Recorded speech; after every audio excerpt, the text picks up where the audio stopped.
Thank you for joining us on the Winning at Selling podcast. I'm Bill Hellkamp of Reach Development Systems, and with me is Professor Scott Plum of the Minnesota Sales Institute. Self-awareness is the instigator of beliefs, thoughts, attitudes, and actions. People judge us by our behaviors. We judge ourselves by our intentions. Let's take an inward journey as Bill and I discuss self-reflection, 5 questions to ask yourself, and other fascinating topics on episode 535 of the Winning at Selling podcast.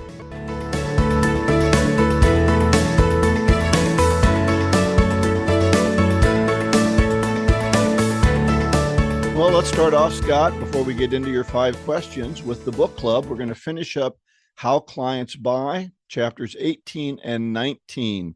So the last 2 chapters, not a lot of information in these chapters, kind of just summarizing and wrapping things up. Chapter 18 was called All Business is Local, From the Silk Road to the Information Superhighway. I thought this was pretty interesting. No matter how big a company gets, customers still want to do business with someone they know, and usually someone local. And he used that as an example of why even large companies have offices in major cities so that people can be closer to those offices. So what did you think about the chapter? Very strong lines in the 2 chapters, but, they were pretty light, just kind of summarizing kind of the context of how people can use the content within the book. I think some of the points that they want to make is that culture is really important when people are making decisions on who to work with.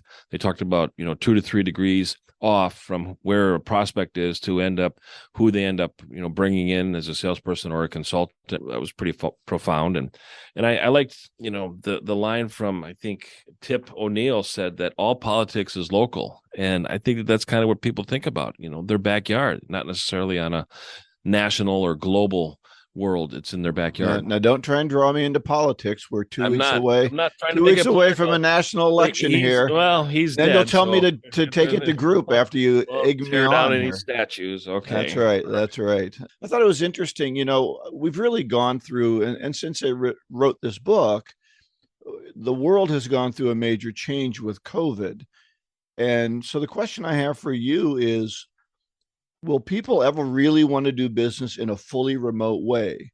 So now that we're out of COVID, is our temptation to go back to the way we used to do business, or are the people who want to sit in their basement with a nice shirt and their jammy bottoms on, are they going to be the ones that rule kind of how business is done? And so did COVID change our whole paradigm of how we do business, this desire to do everything local? Yeah, I think it changed a lot of things. So it could be the direction. Yeah, I think it has changed. It's a better opportunity. I certainly can do more international training than I used to, and people don't all have to fly in. So there's some real benefits to it. But I do think we want to meet people one-on-one and get to know them. It's easier to read body language. There's so many signals we look for. Thank goodness we're not all wearing masks still. Right. Oh, geez. That was an awful thing. But I do think people like to do business with people they like. I think you can build a better level of trust with people over time, one-on-one, than you can online. Yeah. So true. Okay, chapter 19, Our Vision for the Future, a Roadmap for Change. And I'm not sure exactly, if they're the ones who are going to be changing the future of the world. I think the future has a lot of challenges to it with the way people are doing business. I worry about people not coming back to work, this whole great resignation. Maybe people have just had it with the big corporate experience. That's not that old. It's a couple of 100 years old, really 100 years of the man in the gray suit sort of thing. So are we moving away from that and moving toward this economy? I'm reading a book now by Paul Zane Pilzer called God Wants You to Be Rich. And he's really talking about how we're going to move to an economy of consultant and independent contractors. Yeah. So is that where people are in their thinking, that they don't want to work? Well, I think they've been sent home to work, and they're in an environment that doesn't necessarily support work. There's plenty of distractions. The output that people have been delivering has been accepted by employers. Employers are scared with this great resignation and have a mindset of, I don't want to lose anybody, so I don't want to make anybody accountable or enforce any higher standards. So they end up kind of drifting to a level of complacency and kind of that's good enough. And, once you've been thrown into the briar patch and you know what it's like, it's like, you could threaten me all you want. I'm turning in a scorecard. You're accepting it. So I guess my outcome is okay. My output is okay. Well, that's the question. Was the output during COVID okay? Did we lose productivity? I don't know. I haven't seen any statistics. I haven't either. It. I've heard mixed reviews, mixed studies, mixed research. I mean, it's, like research, you end up finding whatever you're looking for. You want to look for something, you can find some research to support it. Well, anyway, what he talks about in this book, what the authors talk about, is a life worth living.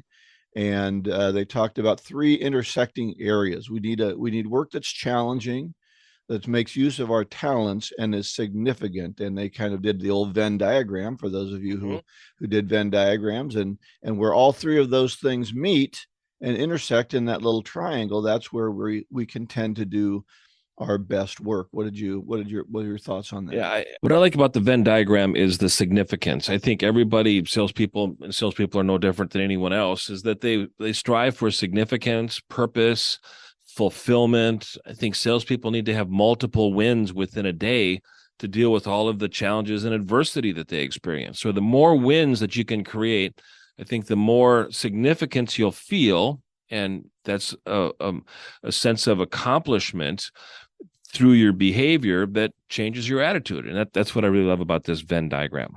Yeah, I remember I was working in advertising, picked up a friend of mine at the airport, and he said, well, tell me what you do. And I told him what I do, creating these. It wasn't creative. I was just putting ads together and working and they were very ugly. And he finally goes, well, what good is that? Oh. And I thought, wait a minute, that's right. What good is that? There was no significance in the job. It was well paid, but I didn't feel I was really doing anything that was important. So I think significance can really help us to get up in the morning and be excited about what we're doing. So, yeah. All right. Finally, they talk about 3 imperatives for the future. You, organizations, and universities. And number 1, you need to continue to learn. And I certainly can't argue with that. Right. Totally. I think that's something that, we need to be able to commit to. And I love how the word commitment is in each one of those. Commit to yourself, commit to your organization, and commit to continuous learning. However you get continuous learning. And there's so much information available with podcasts like this or YouTube videos or, blogs, so much information if you just go out and get it. Yeah, if you're looking for it. And the nice thing about it is it can be very timely. I have a problem. I have a question. I go out and get it. You and I are always surprised by the few people who actually read. Shocked. Just absolutely shocked. What was the last sales book you read? Oh, geez, it's on my bookshelf. If you would have told me that I should bring that, I would have taken a picture of it. No. No. How about tell me the last 10 sales books you read? Tell me anything. Yeah. Tell me the anything you've learned in the last week. Right. Anything, any new idea that's come to you in the last week that you thought was significant. Oh, well, I just am kind of doing stuff. So they have a sense of they arrived. They got a sales job. That was their career. They got a sales job. And now I've got a sales job. So yeah, you might have, and this is generally not the case, 20 years of experience. Really, you've got, 1 month's worth of experience, for the last 20 years. You just repeated it. Rinse, lather, repeat. Yeah. We got to evolve here, folks. All right. The second one was organizations. We need to help others learn and grow. And organization should be a teaching organization. Right. And a betterment. Betterment needs to be a core value within companies. Well, I think that, and that we're constantly looking for opportunities to help our people get better instead of go out and repeat the same month over again. Right. Which they seem happy with. And then number 3 was universities. Teach how to grow a business. Have a course that teaches people exactly what they thought they were teaching in this book. Mm-hmm. And in the university, they concentrated on 4 areas, which I thought was really unique: psychology, economics, marketing, and sociology. Which to me is crap, and higher levels of crap. I think marketing or if I hear one economics. more young person that's going to go to take a sociology major in a college so they can get out and not know anything at all, please spare me sociology, psychology. If it ends in ology and it's not biology, they're probably wasting their time. They get a major in British literature, and then they don't want to teach. It's like, okay, how are we going to use that one? That's That's right. why I dropped out of college, is because they made me take British literature, and I go, I don't want to take British literature. I want to take marketing. That's what I want to take, and management. They go, oh, you can't take that until the senior years. Yeah, but we got 17 British literature teachers we don't know what to do with, and we're going to make you take a course. We got to sell this to somebody, and you're buying it, and we got to pay for them. And so your first 2 years are going to be crap, and more crap, and you're going to pay for it now. So here's what I think about universities teaching business. Find me a professor that actually worked for 20 years in business, and I will listen to that professor. Wow. Man, woman, don't care what race. If you've got some experience, help me share it. I don't care if you wrote a book 20 years ago that you never, ever, had any experience writing. Please spare me the marketing people who have never worked in a marketing organization. Let's quit having people who never did anything try and teach it to kids who think they're learning something and they're really getting nothing out of it. I think the whole university system is broken, and the people who end up teaching are the ones who really enjoyed listening to lectures for hours on end, and they think that's what everybody wants to do. As much as you want that to happen, Bill, it's not easy to do it. My father worked for Gillette for some 27 years and got his PhD, and he is Professor Plum, legitimately Professor Plum. Yeah, not the fake one I work with. Yeah. And he wanted to teach. He wanted to end his career teaching operations management, statistics, everything in the areas that he was successful and experienced in, but he could not break into the education industry. That's right, because it's close to people who actually have experience. Right. They don't want anybody coming in from the outside. They want to grow everybody from within. And it took him the longest time to find a university that was willing to hire him because of his experience. Yep. Which is really, what you should be looking for, is somebody with some experience to teach kids how to use it. And I've talked about this before. I had a son who's an accountant. He finished 5 years of accounting at college and then had to take his CPA exams. I said, well, you learned all this in college. Well, what we learned in college really didn't have anything to do with our CPA exam. I said, well, you're learning it at work, right? Well, what we're learning at work and what we do at work has nothing to do with what I learned in college, which has nothing to do with the CPA exam. So we got 3 different groups here, all teaching something different, not working together to, you would think you get out of college, you should be able to ace the CPA exam. Right.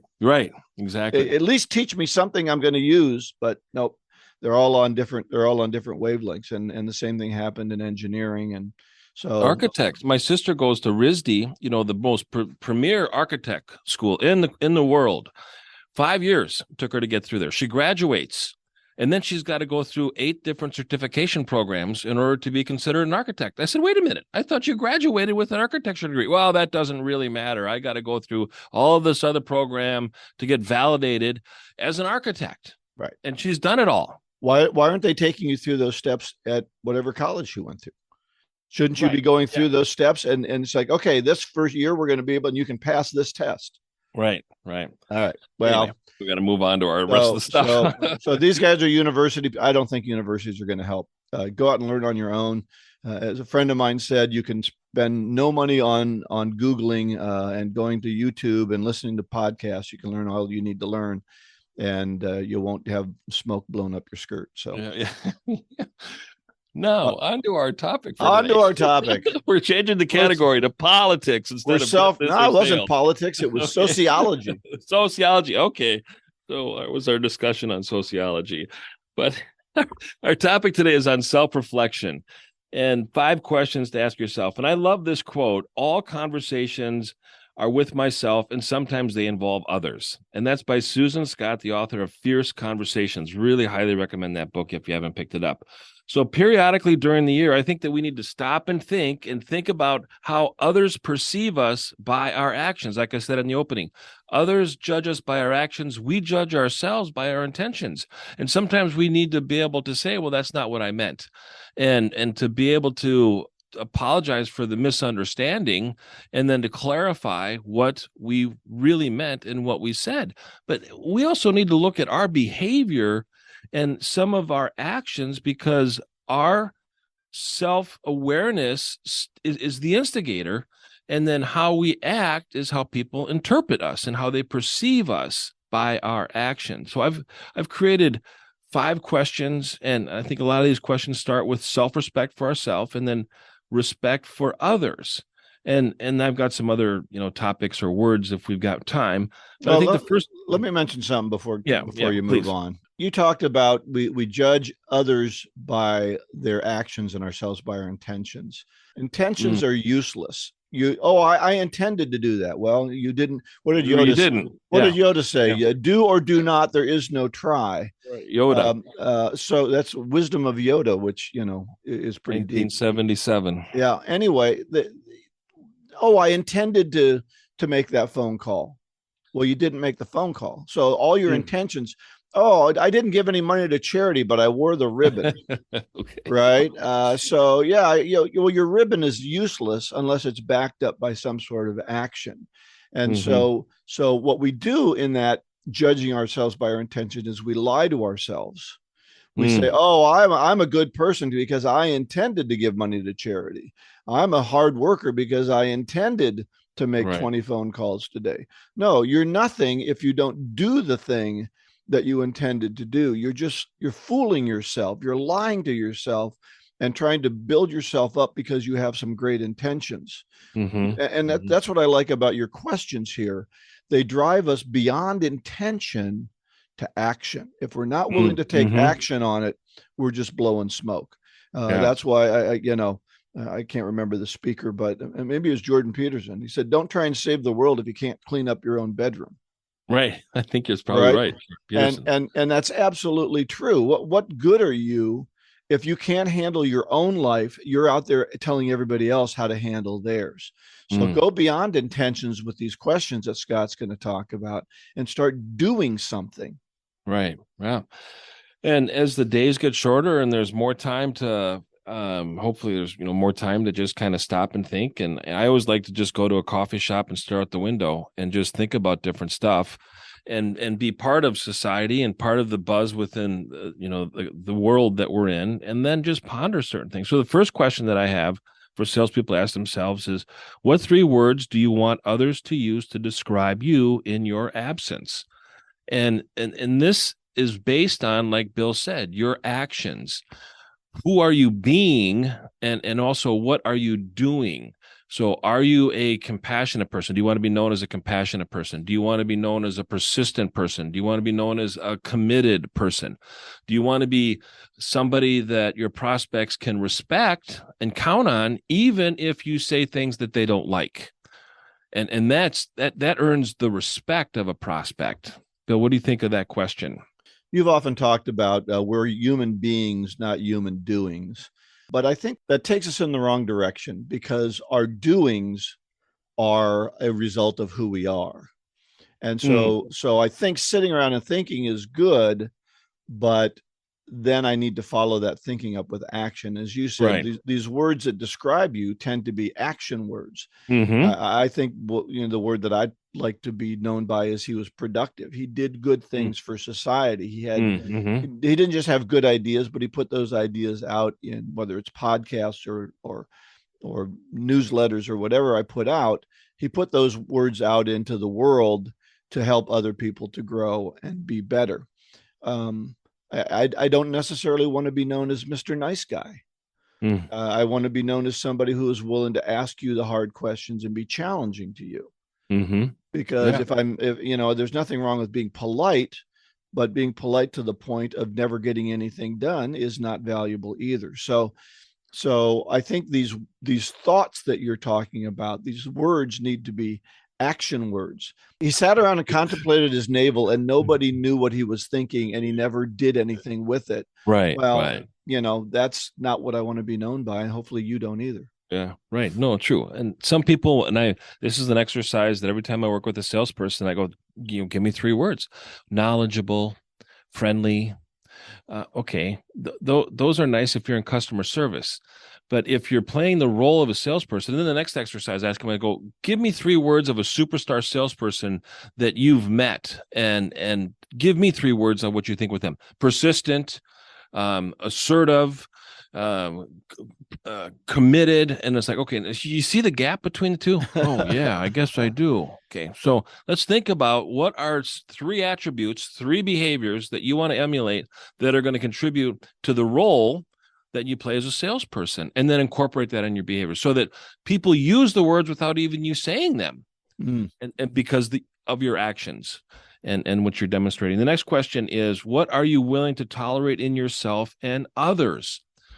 A culture is defined within an organization by what leadership is willing to tolerate. And like Bill and I were talking earlier about the great resignation or the quiet quitting, and the leadership tolerates something, and they tolerate something to a standard, and then they don't go any higher. So we subscribe to low standards because we're willing to tolerate poor results. Have you ever experienced this, Bill? Well, I think we are willing to tolerate stuff, and it's even worse now because we don't think we can hire people. So if they're breathing, we think we have something good, and that's really a challenge when we can't find good people to hire. It forces companies to tolerate more bad behavior than they would. But as I look at this question, I think more about myself, and I think this out of your 5 question is your most difficult one, because we do tolerate in ourselves bad behavior.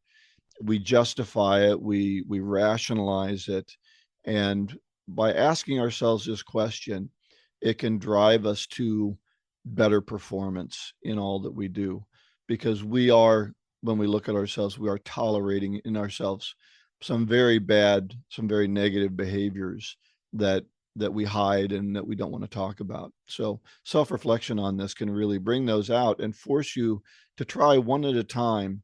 As I say, get better one skill at a time, one idea at a time, to try and make ourselves better. And what are we tolerating that we don't like? Because we don't like ourselves when we tolerate those things. Well, it like you said, it's bad behavior. It's unhealthy habits. And you think about some of the unhealthy habits and behavior that people have. And I'll start off with alcohol. I mean, what are you willing to tolerate? I mean, we determine what comes across our lips. Eating is another thing. Or what are we willing to tolerate? When it comes to health, what are we willing to tolerate? Are we okay being 20 pounds overweight? Well, it's the COVID-20, but yeah, are you willing to tolerate that in yourself anymore? Are you going to make a decision? I'm not going to tolerate that. Learning. What are you willing to tolerate? Are you going to tolerate the position that you have right now, or are you going to look for greater opportunities in the marketplace by learning a specialized skill? Out of the book Think and Grow Rich, specialized knowledge is one of the chapters, a powerful chapter. Get that specialized knowledge, and now you're able to proceed in a career, and you're not willing to just tolerate and become complacent as where you are. Physical health. Getting your heart rate up for, an hour a day just to be able to stay in shape and keep your cardiovascular system in shape. What are we willing to tolerate? And in ourselves is where it starts. And then, when it starts with ourselves, then we can decide who we're going to hang around with and behavior that we're going to tolerate from the people that we hang around. And guess what? We'll hang around better people that are going to be able to contribute to our success in life, whatever that is, however you measure that. But yeah, who you associate with can have a lot to do with what you'll tolerate, because there's people who we hang around with and they tell us, oh, it's okay to be whatever negative behavior. Yeah, right. Yeah, they either say it. Yeah. They either say it overtly or covertly in the way that they behave. I used to tell pretty dirty jokes, and I started hanging around people who didn't tell dirty jokes, and they quit laughing at my dirty jokes. And I thought, maybe that's not so positive. And I started to change my behavior because I hung around a better quality of people. Now I could have chosen to say, I'm going to get rid of these, lame people that I'm hanging around, but I decided they were good people, and I'm going to become I'm going to spend more time with them and become better because of them. So, and Yeah. that really leads you to question number 3. Right. Is who has the greatest influence on you? Who do you want to be like and similar to, and what characteristics do they have, or what actions do they implement that you want to emulate? Who has the greatest influence on you? And this is a question that I ask every time I do an interview. And it's amazing some of the answers that people give, and sometimes the lack of contemplation that they've ever had in their entire life. What? 30 or Oh, 40 years. What do you influence. mean? Who has the greatest influence on me? Well, I suppose I it's my never thought parents. about that. Yeah. Well, what behaviors are you adopting? I mean, how much time do we spend watching TV? And they're not the best programs, that we watch, especially during COVID. Well, that's, What are you bring up a really good point, and that is, I bet most people are more influenced by The Simpsons or by The American, Office? Yeah. whatever it The is, Office. and the way that they talk to people, the way they talk to clients, the way they talk to each other is more emblematic of the way people sass each other on TV than it is in the way that people should really be talking to each other in real life. We can see Mm-hmm. it. We can see it in children because it's very overt. Right. We hide Right. it in ourselves, but we're just as influenced by the things we watch on TV, maybe more than the things we Mm-hmm. read. Yeah. I want to be like Rip on Yellowstone. That's the person that has the greatest influence on me. There you go. That ain't There you going to go. happen. No. Yeah. All right. The next one is, who do you compare yourself to? And this, like Bill talked about, the people that you hang around Mm-hmm. is how do you create, and I think Charlie Tremendous Jones has a quote, show me the 5 people that you hang around the most, and I'll tell you everything there is to know about you. And we hang around people that either raise us up, make us smarter, or we, are king of the hill, and we hang around people that don't challenge us Right. and need to push us. But this question also has a negative side to it, is that we should not ever live like we're comparing ourselves to other people. We're all unique and we all have special gifts. And sometimes when we draw a comparison, we feel like we're a failure because we're comparing ourselves to somebody else. And we don't know all the trauma that they've gone through, the dedication they've gone through, all of the adversity they've gone through to get to a level of success. And we're going through that by becoming a better person. And in the future, hopefully somebody looks to us and wants to emulate us and wants to, be compare themselves to us and be like us. Well, I think by being with a group of people that are, I don't want to use the term better, more successful, more advanced, where you want to be, it becomes a draw for you. You understand better how to talk to people, how to treat people, how to be with people that are of that caliber, and it draws you to them. And yes, there are people that have made decisions to be of lower caliber, and there are people that made decisions to, as John Maxwell says, all success is uphill. And Mm-hmm. so if you're not willing to push to go uphill, to be with better people, to be with people who have found better station in life, then you're going to be stuck with the people that you know already. And there's a challenge. If you're still hanging around the people that you spent high school with, chances Mm. are you're still thinking like you did in high school. Well, if they haven't grown out of high school, I mean, there are some people that I hang around that I went to high school with, and they're business owners, and they've got a complete different context of, taking your parents' car and doing donuts in the church parking lot in the wintertime. Yeah, I that's mean, right. All right. yeah. And the last one is, what are your priorities? And this is unique question in the stages of your life. What are your priorities? I mean, you might get out of college and it's like, okay, my priorities are to, build a career. So I'm doing 12-hour days, 5 days a week, or you're an associate in a law firm. So you're billing a lot of billable hours, and that's a priority. And then when you end up getting married, now it's a spouse and spending time there. And then it's the children. And now you want to do that. And then you get to a point where it's like, I don't want to spend any more time at work. My priority is my family and my legacy, and that changes. But success is defined by really achieving the priorities that are most important. And when we don't have our priorities in alignment, then we create a lot of stress. When we create stress in our life, our creativity goes down, our blood pressure goes up. That's not a healthy state to be in, but that's not having our priorities in line. Well, I think that's what COVID really did. It forced people to look at their priorities, and they said, working my butt off for you is no longer the priority that I used to have. And Mm. I like being with my family. I like not being in traffic for an hour every day. I like, being able to go walk my dog for 15 minutes 10, in the 10:30. afternoon. Yeah. Yeah. I like I like this new lifestyle, and going into the office and dealing with office politics and dealing with people I don't really like, but I'm forced to be around. Maybe, going back to question 4, who you hanging around with. Not all everybody at your office is the most positive person either. So I think people said my priorities changed, and working the way that we used to work is not what I want to do. And I need to find an option that's better than this, because if you're going to make me come back to the office 5 days a week, and I don't think that's going to work for me anymore. Right. So Right. I do think people's priorities have changed. Maybe I don't like the way they've gone, but they've made a decision to say, what I used to do and the way I used to do it is no longer where I'm going to go. Right. Good Right. or bad, good, bad, or indifferent. They are thinking about those priorities. Yeah. So I want to just 2 points as I kind of close out the All right. topic here is ask yourself a question every time that you hear something new or you're kind of caught off guard on something. Ask yourself, does this puzzle me or does this irritate me? And to really listen to that inner I reaction that you irritate have. Scott. That's my job. That's you keep me on my toes, Bill. I always have to raise my standards when we do the podcast. But think about it. Does it puzzle me or does it irritate me? And try to concentrate on puzzle. Does it puzzle me? And in my book, Taking Off into the Wind, available on my website, there's a chapter. Change begins with wonder. No wonder, no change. And if we don't wonder and we're not puzzled by things, there's no reason for us to change. Totally complacent. Tomorrow is going to be the same as it was yesterday. What went through my mind was think and grow rich. And the key word there is think. You talked about just this whole idea of just sitting down and thinking about these things. Sometimes action isn't what we need. Sometimes reflection is what we need.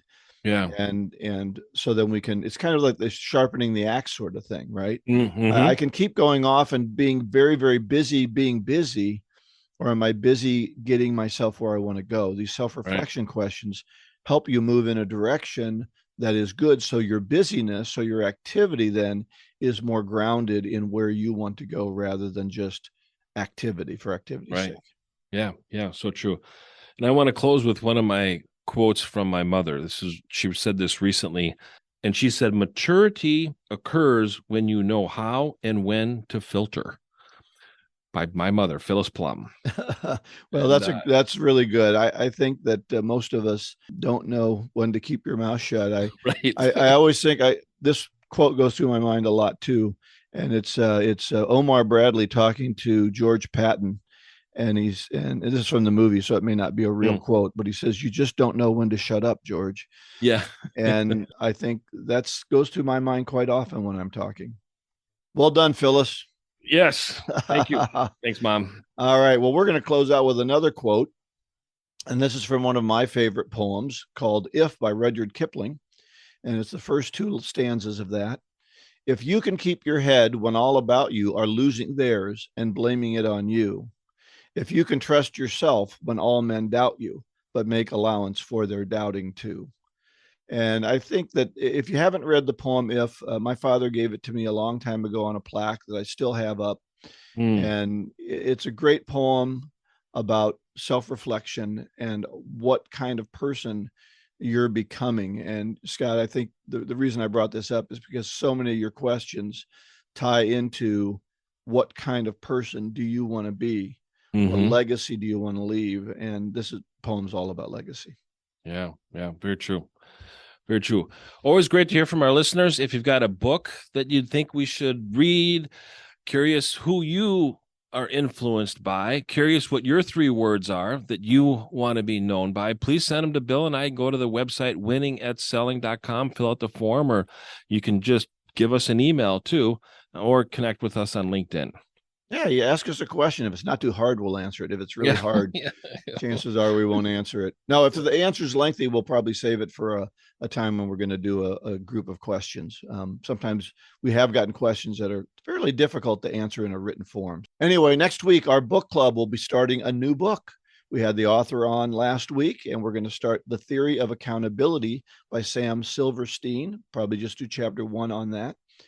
And we will have a guest, Scott Welly, who is a friend of the show's and a very good speaker on sales. Yeah, he is. Scott Welly runs marathons. He's in great shape. And the I joke don't that like that about him at all. the joke that I always use, people get us confused a lot. Yeah, Scott. Well, that's only because when you put Scott in on your address thing to send you a note, Scott Welly's comes up as well. So yeah, same thing for me when I copy myself. His right. email address comes up. All right, please subscribe, share the podcast with your colleagues on your social media sites. Go out and get better one skill at a time. Joyful selling.